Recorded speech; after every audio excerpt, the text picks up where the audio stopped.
Hi guys, welcome back to Bentley House.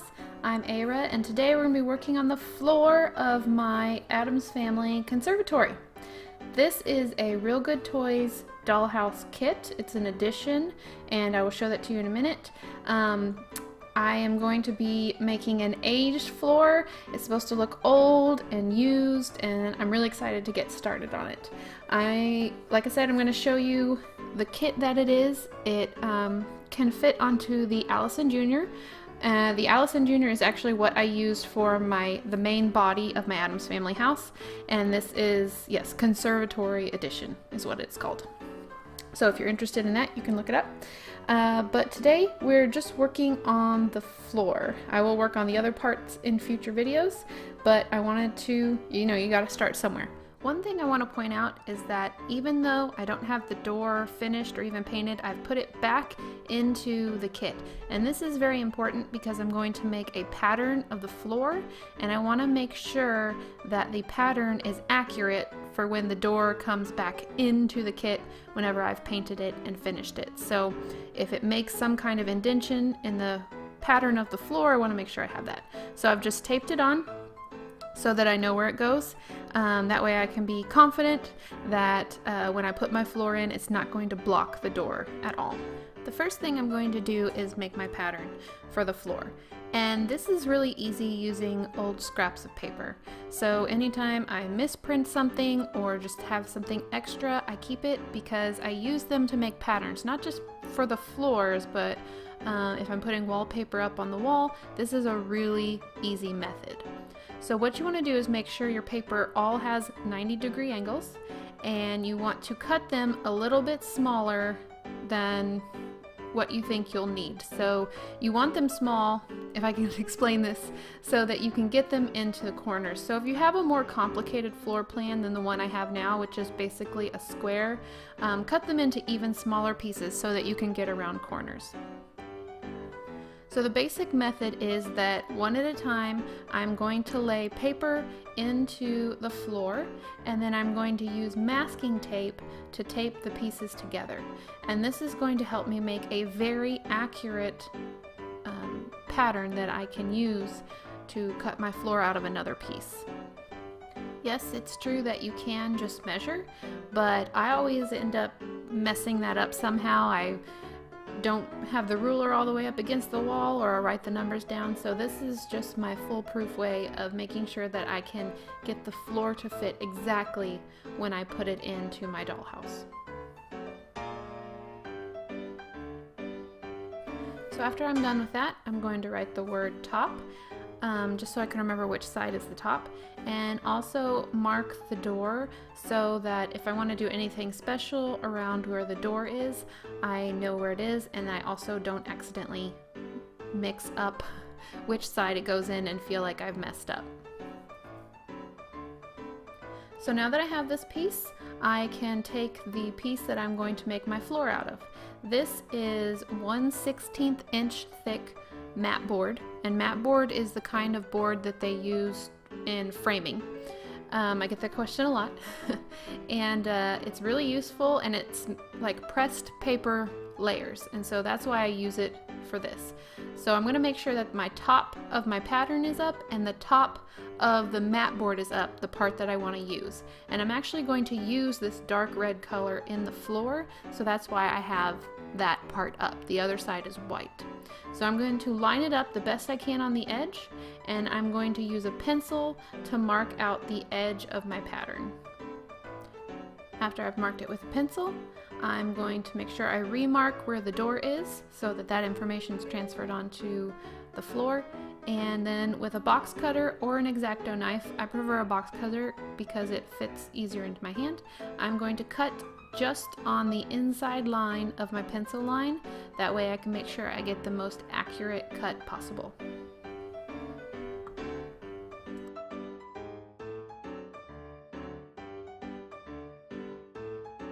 After I've cut all my sides, I want to make sure that it fits back into the dollhouse and that I'm happy with the fit and didn't somehow mess it up along the way. And as of right now, fits perfectly. So next I'm going to mark out the grid. I'm going to be making a tile floor, and I've decided on 1" by 1" tiles. So I am centering my inches and marking them off, and I usually use a pencil, but today I'm going to use a white gel pen so that you can see the marks that I'm making, because I'm not sure you could actually see pencil marks. So this is fairly easy. Just mark them across the top, mark them across the bottom, so that you know that you will have a straight line, and then connect the dots, and then do it vertically and then horizontally, and that will give you your grid pattern for your tile.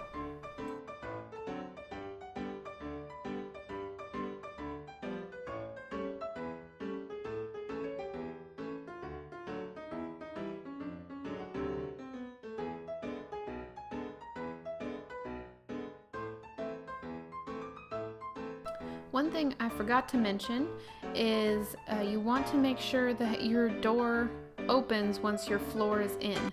So put your floor in there, make sure it's not inhibiting the function of the door. This one has a lip, so it has kind of like a step down onto the floor, so there's no problem with the floor being in there. I forgot to check, so I wanted to make sure I told you guys. That's a good thing to check. Next, you're going to take your X-Acto knife, and this is where it takes a little bit of patience. You are going to cut a thin, long, straight cut on either side of the white marks. Okay, I made white marks. You might be making pencil marks, but I'm making 2 cuts, one on each side. And this is to start creating the grooves in between the tiles. I've been doing this a long time, so for me it's fairly easy, but I do go slow and try and do the best that I can. I'm going to show you how you're going to peel up the very top layer of the mat board, and this is going to create a groove in between the tiles so that it has more of a real effect. And this is how I can make tile out of one piece of mat board instead of having to cut hundreds of tiles to fit. And this is a great way that you can do this with wood floors. You can do mosaic floors. You just have to be very patient and work on your X-Acto knife skills.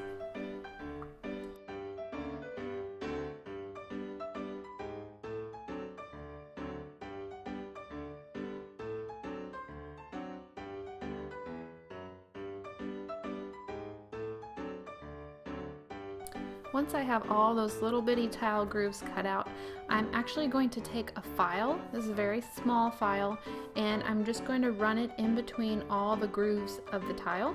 And this, sometimes the paper sticks up a little bit.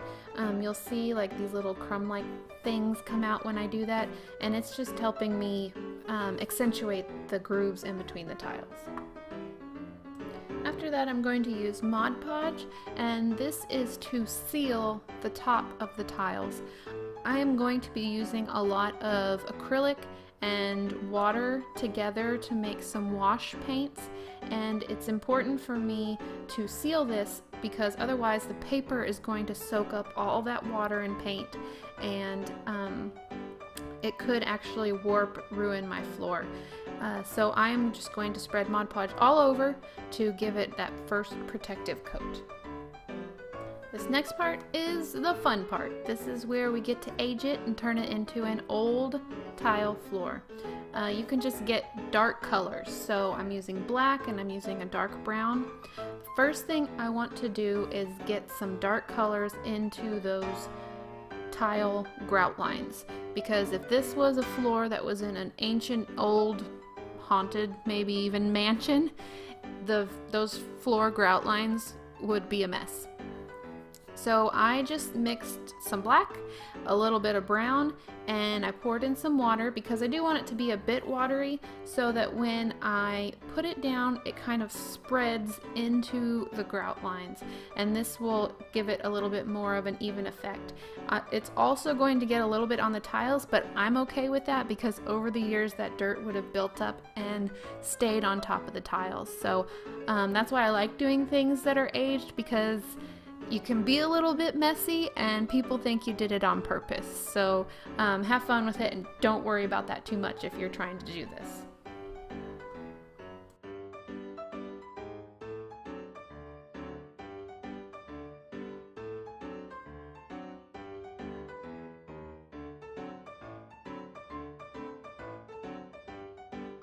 Next, I've actually decided to give my floor a checkered look because I'm going to have a chessboard as one of the focal points in this room, and I thought that would be fun to be echoed in the floor.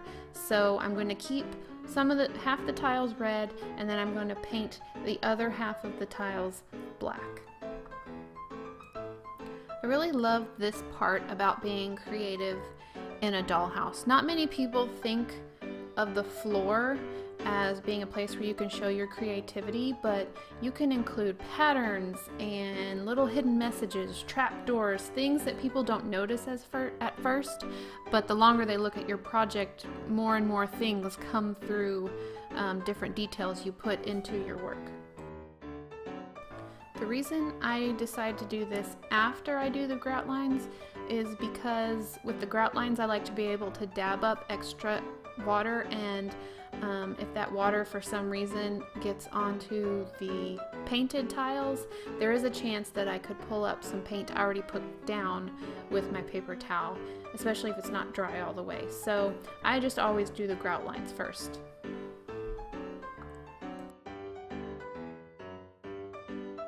Well, that was boring and tedious, but it's done.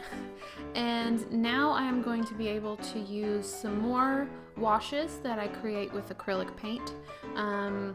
I use a bunch of different colors. Gray kind of emulates dust, green kind of emulates moss or mold, and then of course the classic brown and black just show grime over the years. And so you can be creative with this part too, with the colors that you choose to show age in whatever you're aging. So like I said before, I'm creating washes with these, and I'm going to start with a gray wash over the entire thing. And this is because this is a really old floor. So if it had once been a very bright and shiny red and black floor, it's not anymore. So I'm just going to do one big coat of gray paint, very watered down so that I can still see the colors, but I want it to definitely show its age. I do not want it to look new at all.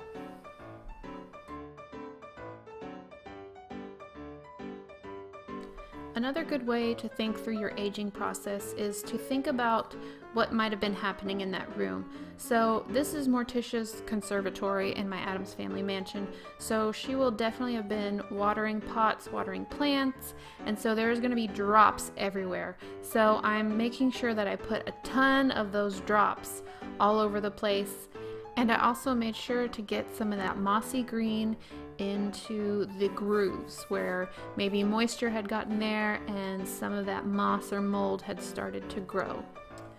One of the final steps in this aging process, I'm going to use some chalk pastels to give a little bit more texture, a little bit more of a dusty look, and I'm going to do this by taking my X-Acto knife and I am going to scrape it onto a plate. You can use a brush and brush it directly off the pastels, but you're not going to get quite as much pigment. So I scrape them onto a plate, whatever colors. Again, I'm even using some white because this is a place where plants are. There's some fertilizers that have white in them. It also gives a little of a highlight in parts of the floor and gives more interest.